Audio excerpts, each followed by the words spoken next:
delighted to say welcome to these two gentlemen.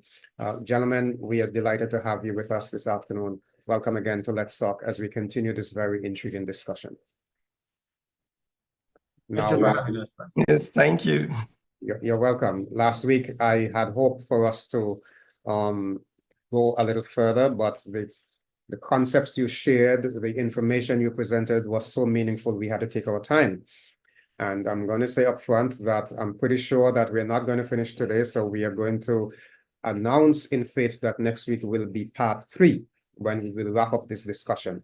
First thing I want to do is to invite a word of prayer. For those of you who are watching or listening, we invite you to bow with us as we pray. Eternal Father and our God, we thank you for the opportunity to discuss a very important subject. We are looking at the effects of global warming and, more importantly, mitigation measures, and how, as Christians, we have an important role to play. We ask that you will be with our guests, grant them your peace, your understanding, and give them expressive skills so that as they share the information, it will prove meaningful in providing education and knowledge so that we can live better and be better prepared to withstand some of the effects of these hazards or potential threats. Take full control and have your own way in Jesus' name. Amen. Before we go into the discussion, I just want to recap a little bit from last week, because we learned some amazing things last week. Last week, we discovered, one, that there is a lot in the Bible about mitigation. You know, you gentlemen shared about God telling Noah to build a flood, which is really, you may want to say, proactive measures for survival in terms of a widespread disaster. And you mentioned several other scripture passages. One that stood out in my mind was the famine in Egypt, and Joseph telling Pharaoh, listen, there is going to be this famine. You need to make provision by building barns and storing so that when the time comes, we will have. And I have to admit that, you know, you read these stories all the time and you think of them from a certain perspective, but not from the perspective of disaster management. And so I want to thank you for sharing that perspective with us. Now, last week when we ended, I think it was Jack who was speaking to the issue of the disaster cycle. So if you can just review that, Jack, and then I want to jump into something very important with Mr. Samuel. Just a review, there may be 1 or 2 persons who were not with us last week, and I did ask about the disaster cycle. So Jack, if you can go that over with us, and we will pick up from there. Okay, so briefly, the disaster management cycle, as we're looking at, it had to do first with mitigation. And the objective of mitigation is simply to reduce the long-term risk of life and property while fostering a resilient and prepared community. And of course, looking at it from the faith perspective, we have to be mindful of things like risk assessment and planning, spiritual and emotional resilience. That is very important, which I don't know if along the line we'll have to discuss that, the role of the church in building that capacity, and the next, community engagement. So the next principle or the next step for the cycle is preparedness. And preparedness simply has to do with ensuring readiness to respond effectively to disasters, focusing on spiritual, emotional, and practical preparedness in terms of your day-to-day aspect around your buildings. So there you have to look at your emergency plans. Every assembly deserves an emergency plan. And trainings for different hazards, what to do before, during, and after should be mandatory. And also psychological preparedness. I emphasize that over and over. The next phase will be response. And the response simply aims at, how do I put it? Provide immediate assistance and support, focusing on, remember, I'm taking it from the faith-based angle, focusing on spiritual, emotional, and physical well-being. of the church and the members based on that situation that happens. If it's an earthquake, if it's a landslide, if it's a tsunami, a part of the building, the infrastructural damages, what happens to the lives of the members? How effective and how direct does the church respond to that? So those are key things we need to take note of. And finally, recovery, which have to do with reconstruction and rehabilitation. Rehabilitation is just the temporary phase of getting things back to normalcy, while reconstruction now is the long term to that. So that is how I can summarize that. Now we're going to go into some more details in a little bit with some of those areas, because we want to be practical. But last week, while we were discussing, and Samuel, I'm going to come to you now, because while we were discussing last week and we spoke about the whole concept of what you gentlemen do, and you spoke about hazards and the implications. I want to get practical here.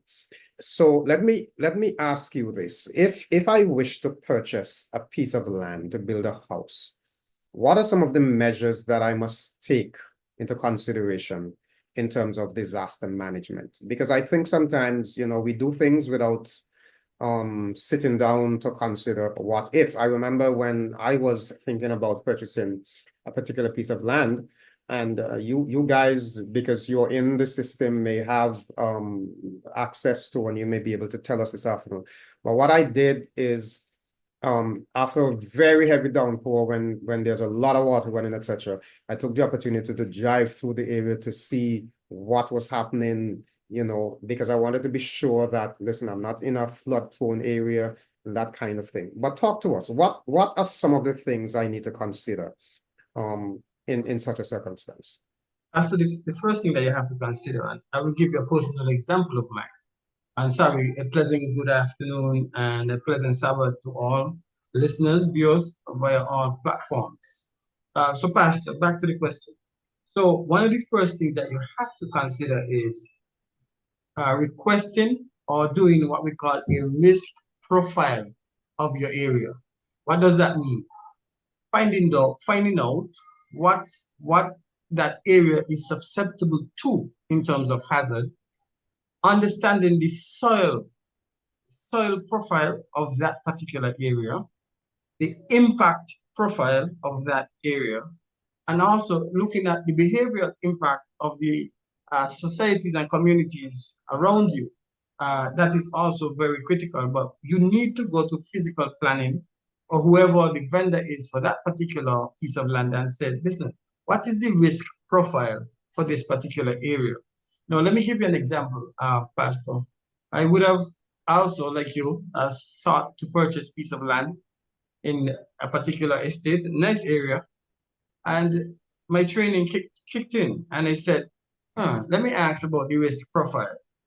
And Pastor, after 2 years of actually having the land, I actually did the risk profile, and then I found out from the risk profile that there are waterways actually that perforated that particular area. What does that mean? One, there's a potential that that same particular land can actually have a soil profile that will be susceptible to any type of degradation. Is also told me that there's a potential for water to run in that particular area. So imagine that I have a home, and one day I come and my home is just underwater, or the home actually collapses because that particular area eroded outside of the normal view of human beings. And I was not aware or knowledgeable that this could have happened in that area. So these are some of the critical things that you need to do. Ask for a risk profile. No, Pastor, there was a development. I remember there was a particular development that was supposed to happen in a particular area here in St. Kitts. And when they brought the development to me, to my office, to meet with my team, the first thing I asked them was the risk profile. What's the risk profile? Where is the risk profile for this particular development? And when they said, well, Mr. Samuel, we did the environmental impact assessment, but we didn't have a risk profile. I said, well, okay, listen, this is what you are susceptible to this particular area. We showed them the inundation map we had for the area. We showed them some of the hazards for that particular area, which was rockfall, landslide, and a number of other activities. And to this date, the developers had to pull back and said they will have to reassess their commitment to using that particular area. So it's very important, Pastor, for us to look at the risk profile for these particular areas. Thank you. Now, I want to ask a follow-up question, because you said something there that got me wondering. Well, I have two questions for you. First, where do we get the risk profile? Who do we ask for the risk profile? Is it the planning department? Physical planning. Physical planning.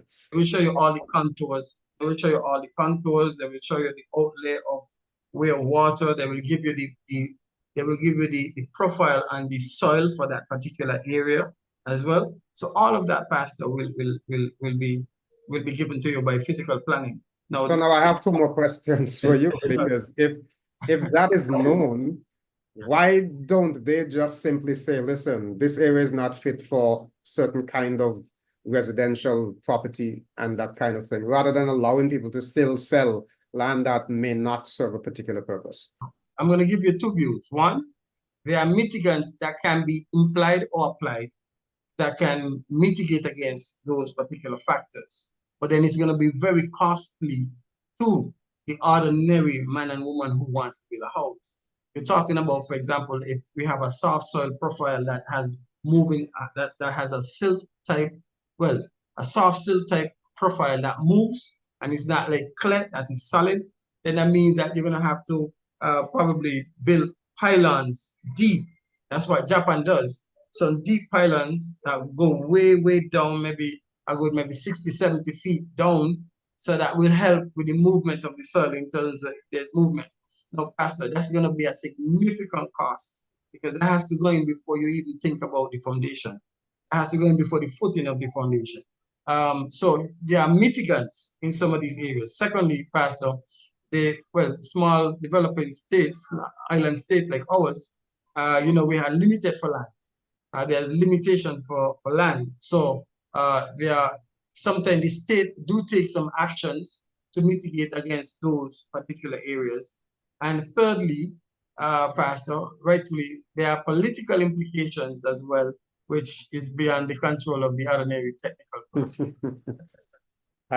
And my follow-up question really was, you did indicate a mention that when you were thinking of or purchased that land, when you got the risk profile, you discovered that one of the possibilities was that, I think you mentioned that there may be erosion that were not visible to the human eye. Are you referring to some kind of on the soil waterways? Okay, I think you're muted. Sorry, yes, Pastor, sorry about that. So earlier when you spoke about that, what you saw was the surface runoffs. You look at the first surface runoff. Just imagine those same surface runoffs being at these 50, 60, almost 100 feet below the ground. Those are not visible to you. So if you have those type of flows on the ground, then Pastor, it will be important for you to understand and have that historical knowledge of that particular area in the past. Because a lot of times the historical data and knowledge of those areas are not taken into consideration by all parties involved. So that is very important and very critical. So something like that could lead to a sinkhole? That's the point. Could lead to sinkhole, right? Oh. So that's why it is important to know the soil profile of that particular area. And I can share with you, I hope she's not on and she listens to me. She's listening to me right now. But the CMO, when we were going through COVID, we actually were looking at a piece of land. And when we look at the piece of land, and she did this, I told her to do the same thing. She did the risk profile. And when she did the risk profile, right away, it was discovered and advised to her by the surveyor that this piece of land will not be that piece of land that she was allotted would not be suitable for development or construction. So then she had to revert to. But again, it's your responsibility, Pastor, to make sure that you request that risk profile of physical planning or the surveyor. So sometimes the surveyor themselves have that data that they can provide you with that guidance. Very instructive indeed. Thanks for that. Probably should have known that before I purchased my piece of land, but yes, so be it. You know, I say all the time, knowledge is golden, right? So we're being informed here. Now, I suppose that this whole matter of personal safety and responsibility, we're going to get some time to go into that. In fact, we in the Caribbean are prone to natural disasters. I think people generally think of hurricanes. We know that. We just had Beryl. But I want to suppose that there are other natural disasters. I mean, I'm not very far from Montserrat, and you know, we had a volcano there. I think St. Vincent had a volcanic eruption. Was it last year? What are the other types of natural disasters that we're prone to here in the Caribbean? Jack, Okay. Yes, and just to put you again on the spot, we would likely say natural hazards. Hazards, yes. I'm not a good. Yes, natural hazards. I'm natural happy hazards. you would have brought that up. There are several natural hazards the Caribbean region is prone to, and they are mostly from geophysical, climatological, and hydrological, but I'm going to list few of them.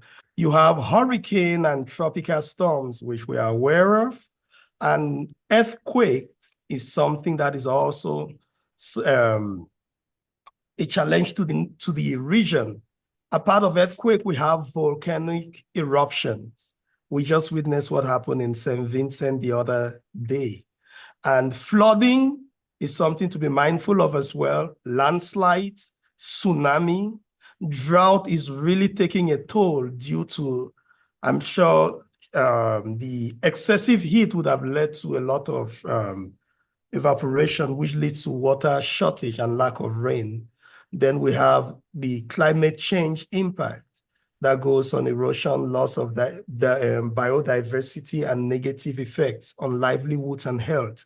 So it's very important you ask that question. It's going to help us not to be hurricane-centric, because one tradition in the Caribbean is once the hurricane season is over, it's like, hallelujah, nothing is going to go wrong again until a hurricane season. A part of hurricane that has a steady season, the other hazards are not like that. They can happen anytime, anywhere, when we even least expect, like in the case of an earthquake. So it's mindful to be aware of this hazard. And those are just natural hazards. Man-made, we have several of them that we can list. Well, when we talk about the natural hazards, you know, you mentioned earthquake, hurricanes, the storms, let's just say tropical cyclones. And then you mentioned tsunami.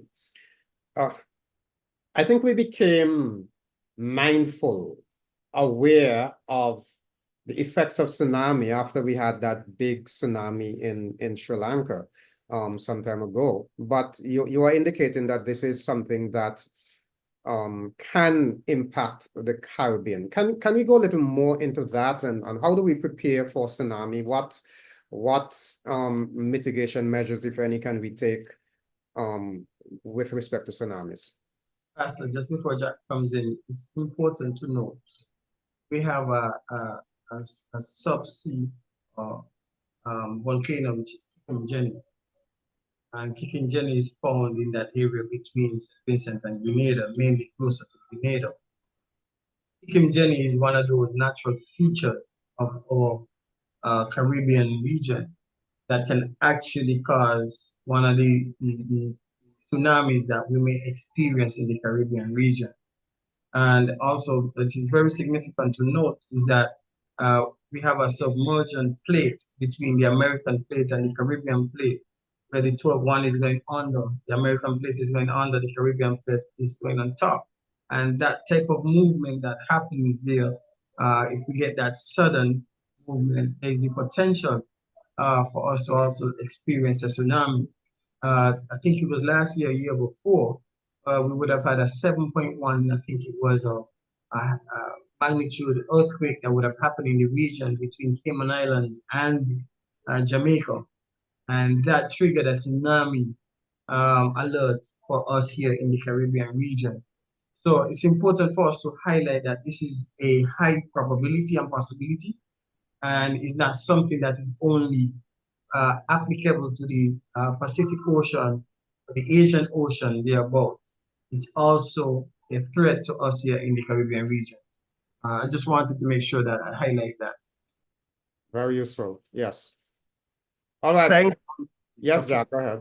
Yes, thanks, Mr. Samuel, for that. I'm really happy with what he would have said, highlighting the fact that tsunami is not like a far-fetched hazard for the Caribbean. Is one nothing that even Nevis would have experienced a devastating tsunami, that is in 1690, which wiped out an entire city, which was the capital, Jamestown. And if we look further, we realize that also in 1867, after a magnitude of 7.5 earthquake around St. Thomas and St. Croix, there was a tsunami that was triggered.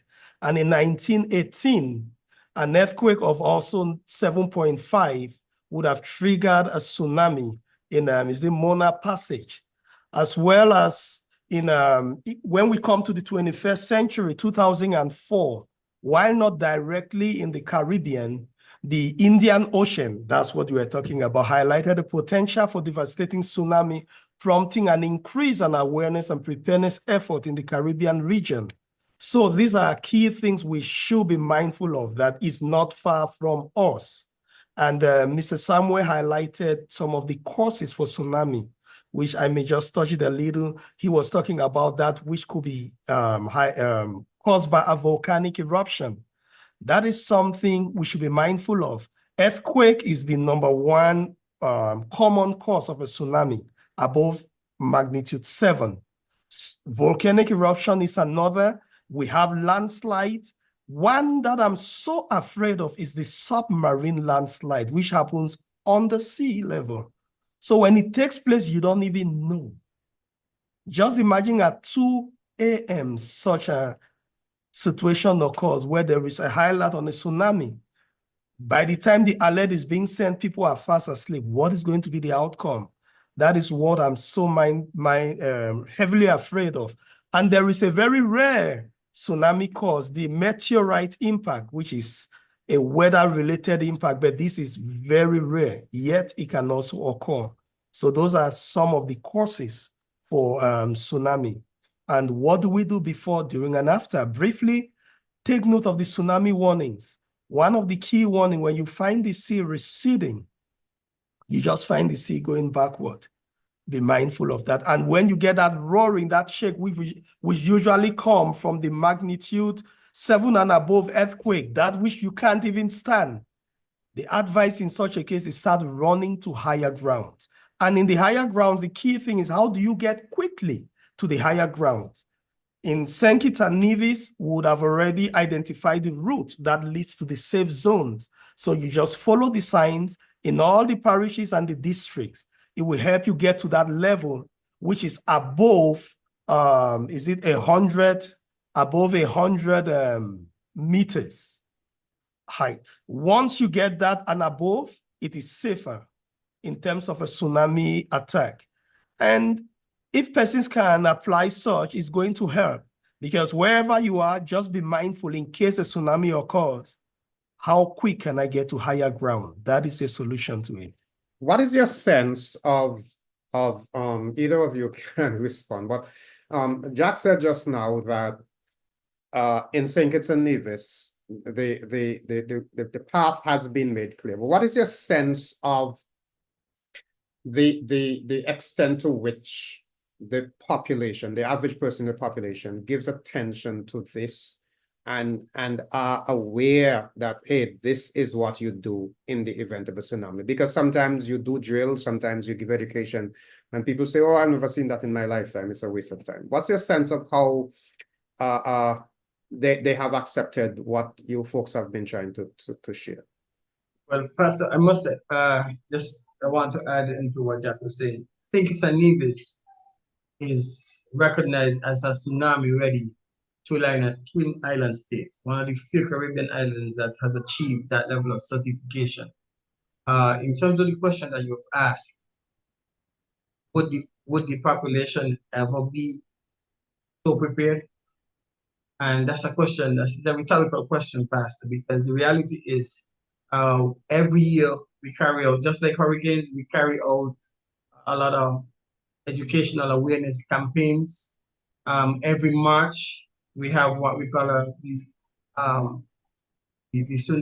tsunami exercise, Caribbean Wave. We call it Caribbean Wave, whereby we test a number of the areas, we test our notification and alerts, we test the responses, we test specific areas. We have actually tested many areas around the island of St. Kitts. So the knowledge is there. The problem, Pastor, just like hurricane seasons, is the behavioral change and the cultural change in particular that is needed.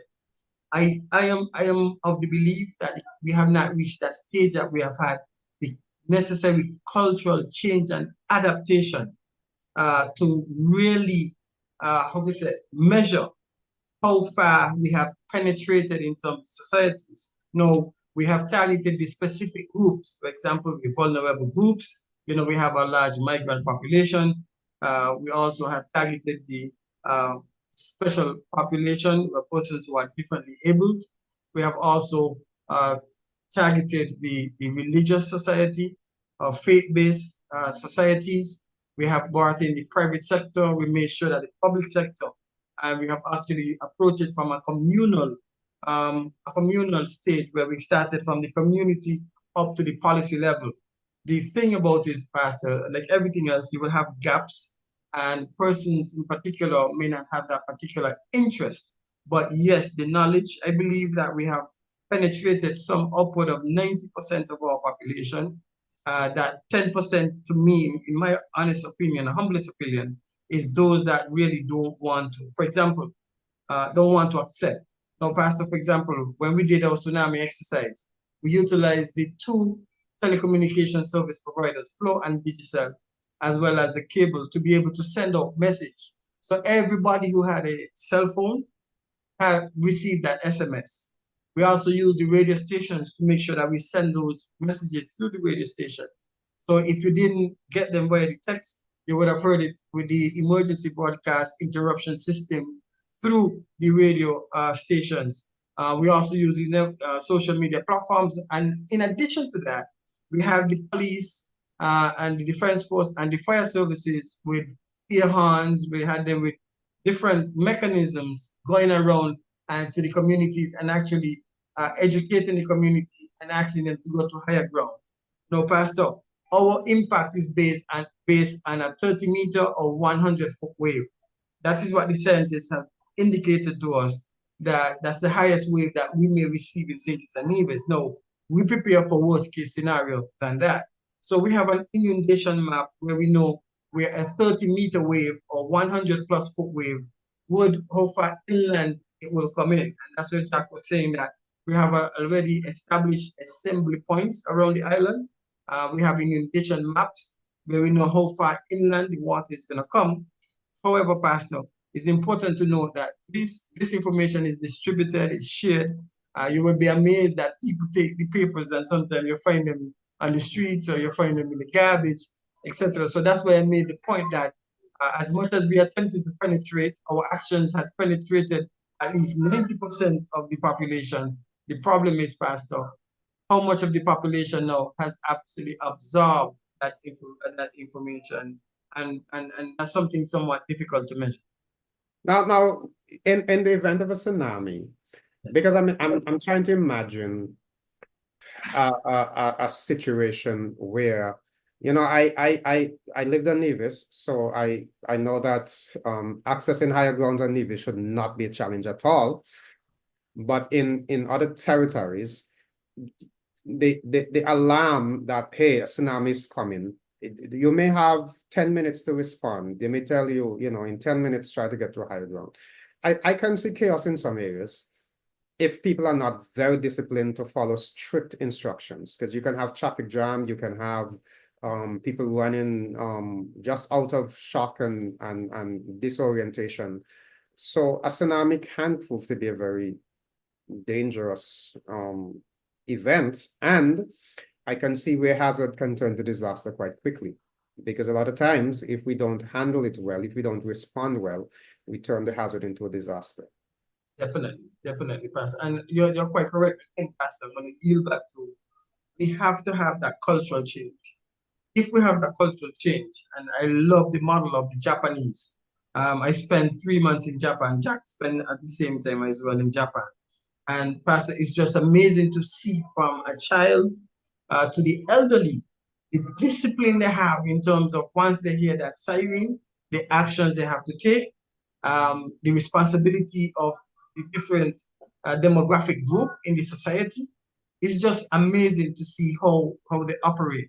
And Pastor leads us back again when Jack was talking about Noah and the ark. We saw the discipline that happened with Noah and his family. And we saw what happens when we have ill-disciplined individual not acting in the right way. What happens? You can perish. But if you act in a disciplined and orderly manner and listen and obey the guidance, guess what, Pastor? You have the possibility of existing longer. Well, while we are talking about tsunami and the threat, well, just one other thing, because you mentioned Abdias, Kikanjemi, which around St. Vincent region, and I think Jack mentioned something in the region between Cayman, Jamaica there, as likely events that could trigger tsunami. Now, I know that there are volcanoes elsewhere. We do have volcanic eruptions can cause earthquakes as well. Am I correct? And I remember back in 1974 in the Caribbean, we had a pretty major earthquake. That was my introduction to real extensive earthquake, you know, the 8th of October, 1974. I still remember that earthquake. So it almost appears as though these things can come out of nowhere. I know it's not out of nowhere, but when you least expect them to. And depending on the magnitude and where it is, we may be preparing for something that is triggered by Kikanjemi when it's much closer to our doors. And then I also do understand, and you may want to just expand on this a little bit, that it depends on the depth, because you can have a 5 magnitude that is closer to the surface and create as much damage as a 7 magnitude that is further down.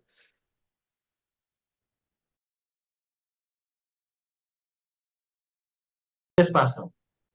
Everything about the measurement of these seismic activities is based on the depth of these earthquakes. The deeper, the shallower they are, the more it will be felt, because that means that it's close to the surface and it's going to send that ripple effect across. Okay, the deeper they are, the effect will be a little lower, but it can be very damaging, because once they move that earth activity below, it really opens up. All right, as you said, it could cause those sinkholes and everything to cave in. So that is how it measures. So when you see that we get data, it measures the depth and the intensity of this quake. As Pastor, just imagine 2 things and going in the opposite direction. And as they go in the opposite direction, it's just a little nail keeping them from, okay, allowing passage to each other. So what happened with this seismic activity is that once these rocks are actually moving, because you know it's a moving plates, and Pastor, once these plates moved, if it's done at the surface level where it's rather shallow, then we have the potential for a lot of activities. If it's something that is rather deep, then it may not be as intense as a shallow earthquake. Very well. Now, earlier, Jack mentioned, gave us a summary of the disaster management cycle. Let's get a little practical now. Let's assume, and we had a fresh example in Union Island and Carriacou just the other day. But if there is a major occurrence of, let's say, hurricane or earthquake that impacts a particular territory, what I want to find out is how should we respond after the fact? What should the persons on the ground do, and what should those in other territories not affected do? I learned that from my disaster management course that the way you respond to a disaster, to a particular situation, can determine whether it turns out to be a disaster or not. So let's say an earthquake happens, a really destructive earthquake. There's lots of power, buildings crumbling, roads impassable, etc. Or a major hurricane. How do we deal with that? The average person. Just speak to that for me. What do we do so that we do not create chaos? Pastor, I'm going to allow Jack to lead, and then I will bring in the overall perspective. Jack? Okay, that's a very interesting question. And I'm happy you keep taking something or taking us to the fact that when things are not properly handled, then it makes the situation worse than how it was. So the very first thing, let's narrow it to a hurricane. After a hurricane, first of all, the common person is not the one to determine that the hurricane is over.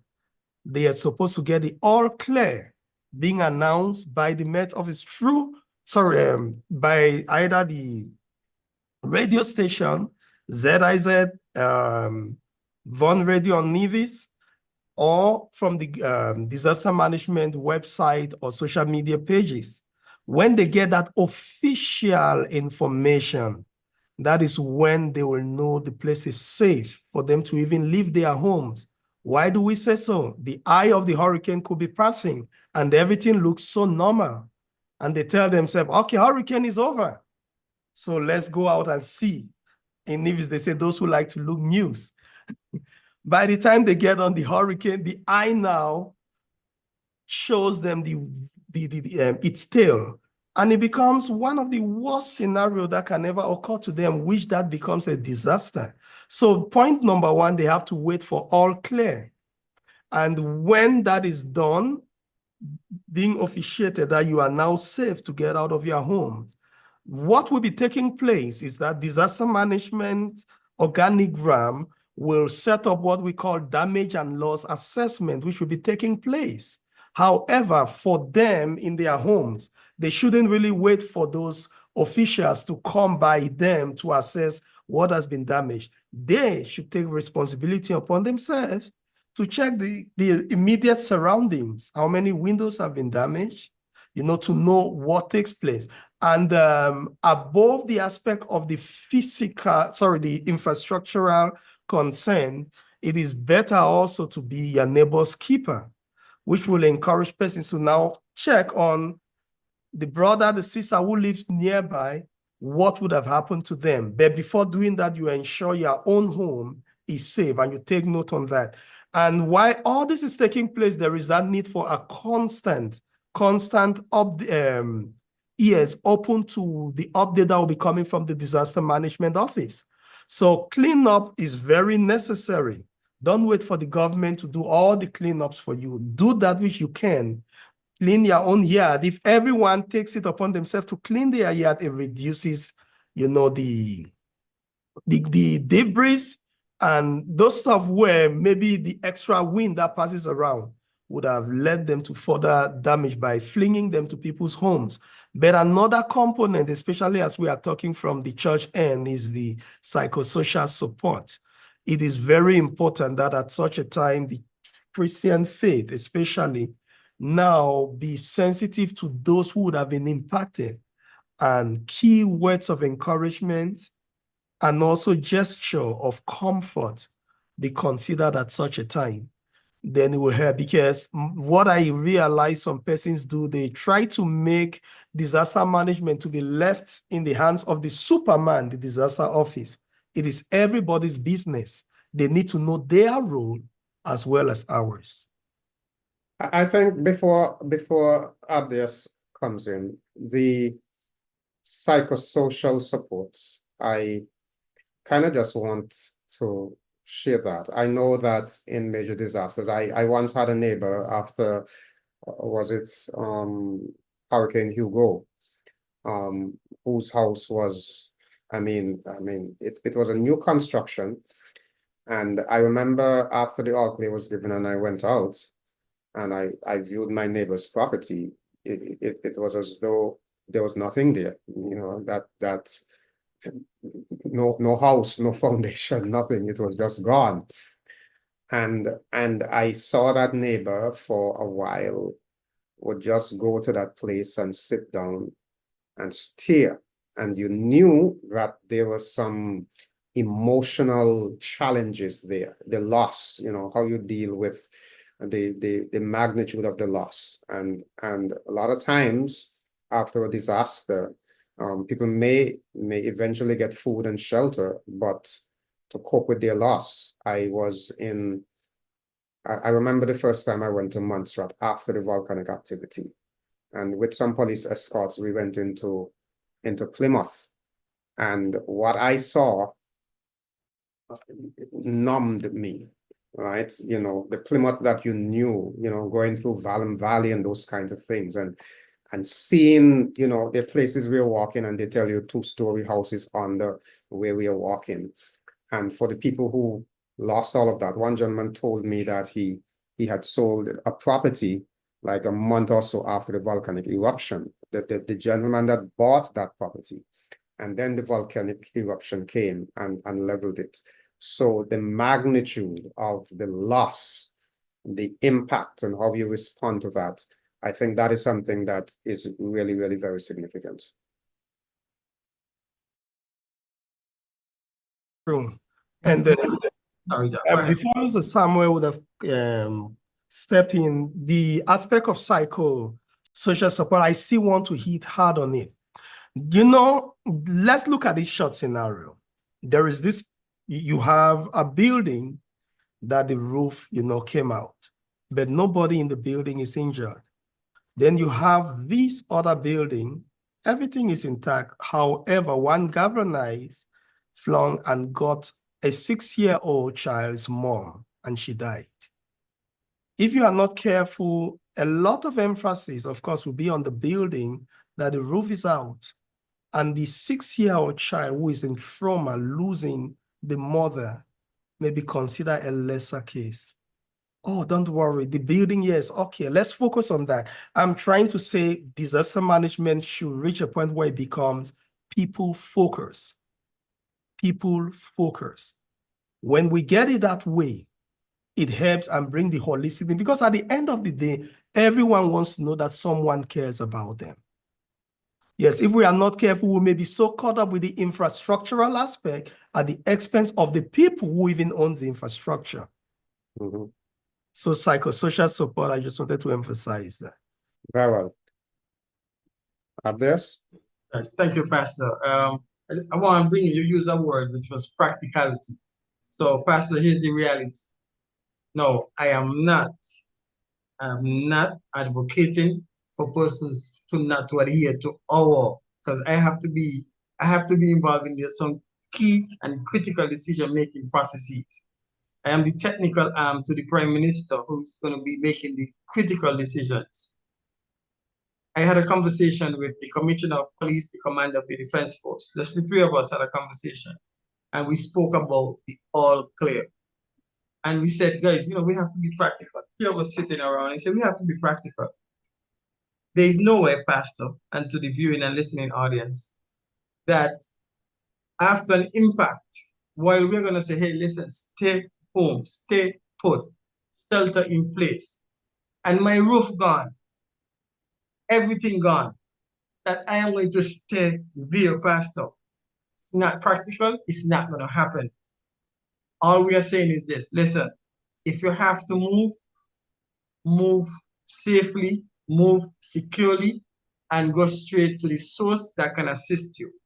Don't use the opportunity to go and do any type of loitering, do any extra activities, which is take up people things, right? Loot anything.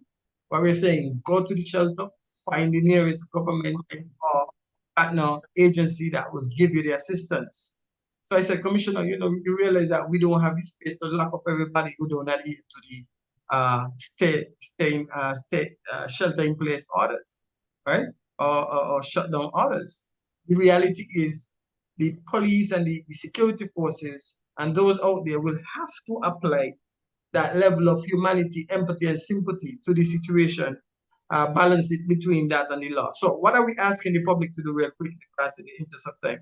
One, prepare, have that plan. You need to have that plan. If you have the emergency plan that tells you who, what, where, when, if, then you're going to be quite fine. Where do you go if this happens? Who are the key persons to contact if I need this? Worst case scenario that this happens, this is the action I take. So if you have that, these are some of the basic and common things that you need to know and to apply in the event. No, it's easier said than done, Pastor. My roof gone. You hear the stories of persons who had to go into the cabinet, had to go into the rooms. It's difficult. Now, the next thing, Pastor, during the storm, if you know your household cannot take it, please go to a shelter. That's what the shelters is for. Go to the shelter. It's just a temporary space. Hopefully it doesn't remain permanent. But if you lose everything, go with the mindset to be able to be there for a while. Pastor, the next thing is that you have to condition the mindset. And Jack was talking about psychosocial. Easier for me to say, but you have to condition your mindset, Pastor. And this is where the faith base has to come in. Condition your mindset that, hey, I'm going to be facing a challenge. And these are the probabilities and scenarios and the outcomes of this challenge. You have to.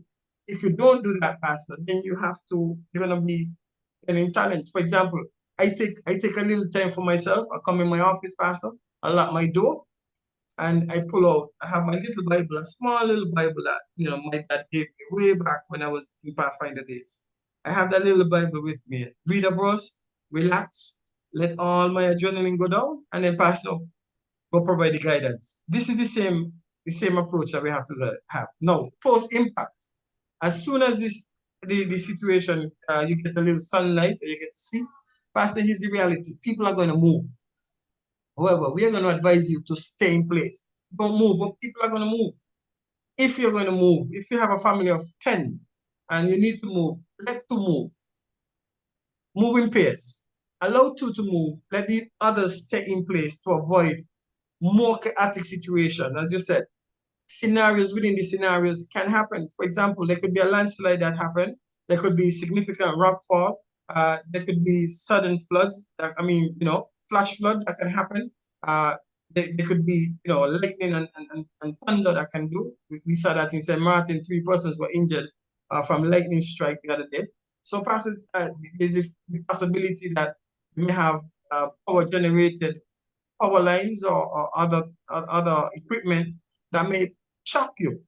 The other thing, Pastor, is that please support the security forces, because what will happen is that you have just lost everything. You see a supermarket, you're actually seeing a pot of gold.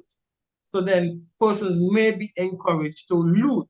And this is what we do. This is why we don't want persons on the street, because we don't want to overwhelm our prisons. We don't want to overwhelm our security forces, and we don't want to overwhelm our healthcare in particular and the shelters. So looking at these critical facilities, Pastor, sorry, Pastor, I'm talking to you from the strategic point of that. Mm-hmm. Looking at these things, Pastor, we have to make sure that we take that individual responsibility to partner with the state. And it's a balanced approach between the state and the ordinary citizens and residents of St. Kitts and Nevis. So I just wanted to share that. Follow the guidelines of Pastor. This is my last thing.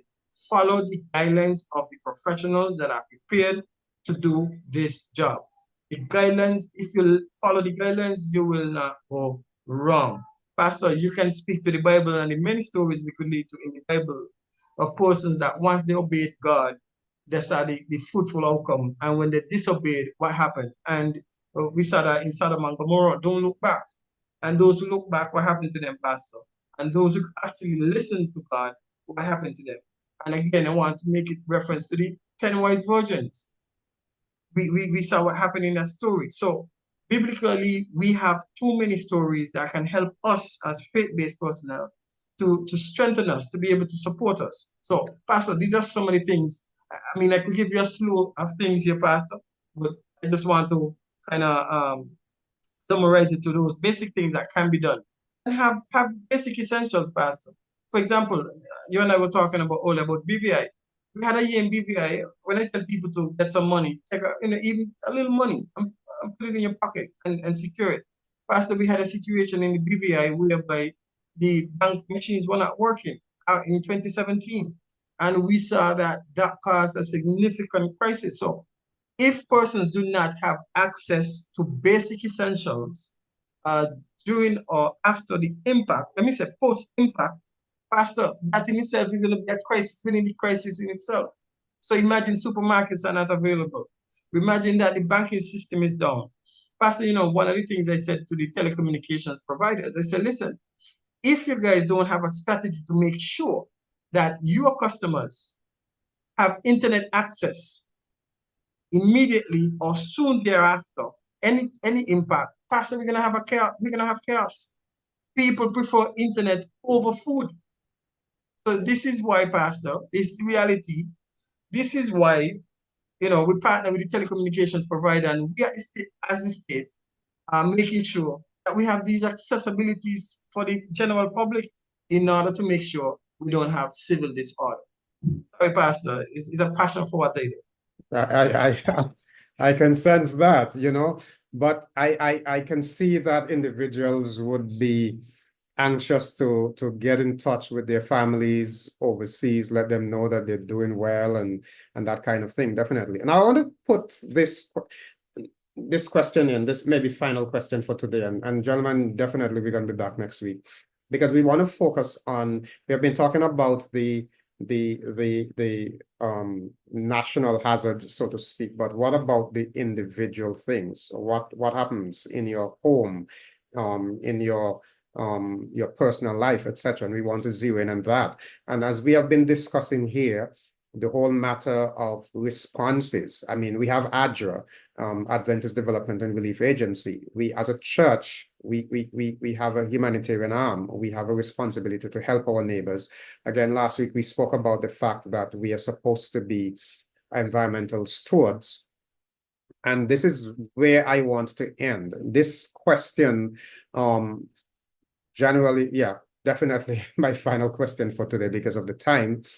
What are some common behaviors that persons engage in that can be a challenge to disaster management? And let me use an example, because, you know, I see so often a person driving along the road and they drink a bottle of soda and they just throw it out the window. How does this and other similar behavior create a challenge to disaster management?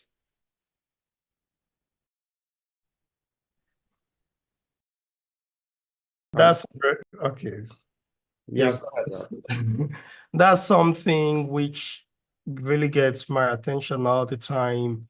First of all, what are some of those behaviors? You have behaviors like littering and improper waste disposals, ignoring of, you know, evacuations, or that Mr. Samuel was mentioning that in what he was saying. Some could be building in high-risk areas. Another could just be non-compliance to building codes, deforestation and land degradation, the spreading of misinformation. Another thing could just be negligence of preparedness measures. And we have things like vandalism and looting with poor land use practices. You can name many of those. And the worst thing that I've realized is when mankind build on a mindset on negativity. Let me explain it briefly, because people fail to understand they can easily change. Change is so easy till the moment you know it is easy. till the moment you know it is easy. But if you don't know it's easy, it becomes difficult. So some of the practices, persons continually do the wrong, and they say, this is what we have always been doing. I really want to highlight the fact that the key to us handling these bad behaviors, which are the triggers to man-made hazards and its impact, is establishing more of marketing information to them to a point that gets them, according to Maslow's theory, the hierarchy of needs. Maslow's put it in a way that what we see, the self-actualization, when information reaches that point, persons connect to it and they want to copy that lifestyle. I want to say how we as disaster management handles this in order to combat these behaviors. Mr. Samuel earlier talked of how well we would have disseminated. That is true. But what I want it to come in is that which gets to the face of the persons to a point of valuing it, that this is what I need.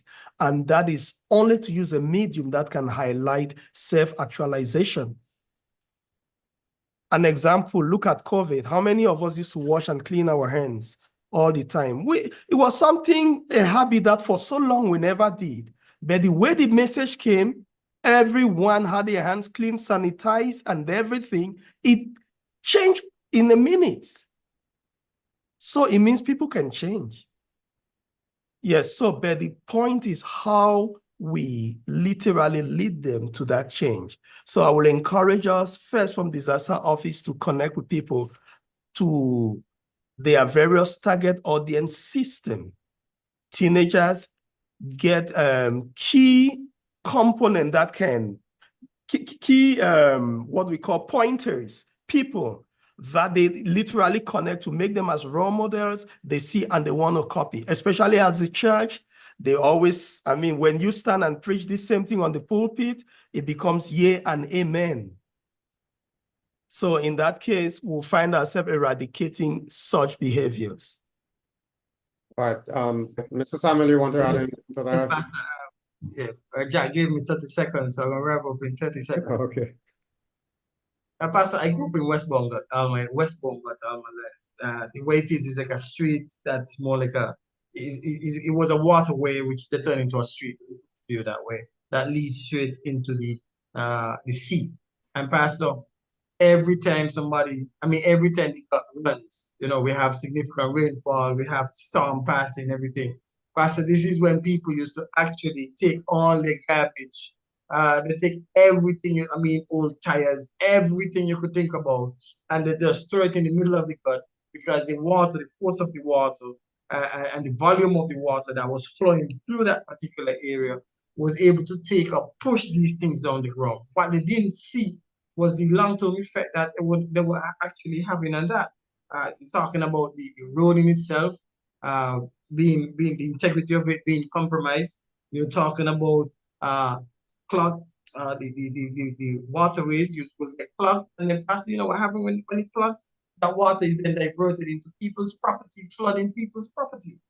In addition to that, then everything goes to the seaside, and then when it goes to the seaside, it's settled in the sea. So then persons don't have appropriate access to that seaside area because it's going to endanger them. Then, Pastor, in addition to that, then they actually impact the marine life of that particular area. So that gentleman or woman that's taking that particular bottle, that individual that takes that bottle, whether it be a glass bottle or a plastic bottle, they're actually causing significant damage. And Pastor, they're actually making it more difficult for us to be able to restore the country and give access to that same particular individual in terms of the cleanup and the debris management that we have to do post impact from that. Because if that person actually recycles that bottle or disposes of that bottle properly, is one less bottle that we have to manage in terms of the debris clearance post impact of any activity.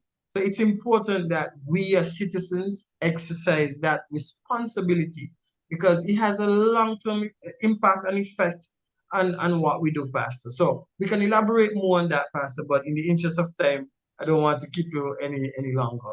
Well, certainly. Thank you so much. Thank you two gentlemen. We are out of time, but we are going to wrap up this discussion next week. And like I said, next week we are going to zero in on the not so much the national component, but we're going to zero in on the smaller scale things. What happens to how do I reduce the risk of fire in my house? You know, how do I deal with things like preparing for earthquake in my house and those kinds of things. Our churches, you know, what are some of the safety measures that we need to implement there in public spaces where we gather so that we can avoid a tragedy? If on a Sabbath morning a fire breaks out in the church, what are the likelihood that everybody's going to get out alive? A simple construction error can make a big difference. The way your door swings can make a big difference. So we will talk about those things next week. Our time is up. So thank you, and we will see you next week when we continue and wrap up this very intriguing discussion. So that's all the time until 3 p.m. Atlantic Standard Time next week. God bless.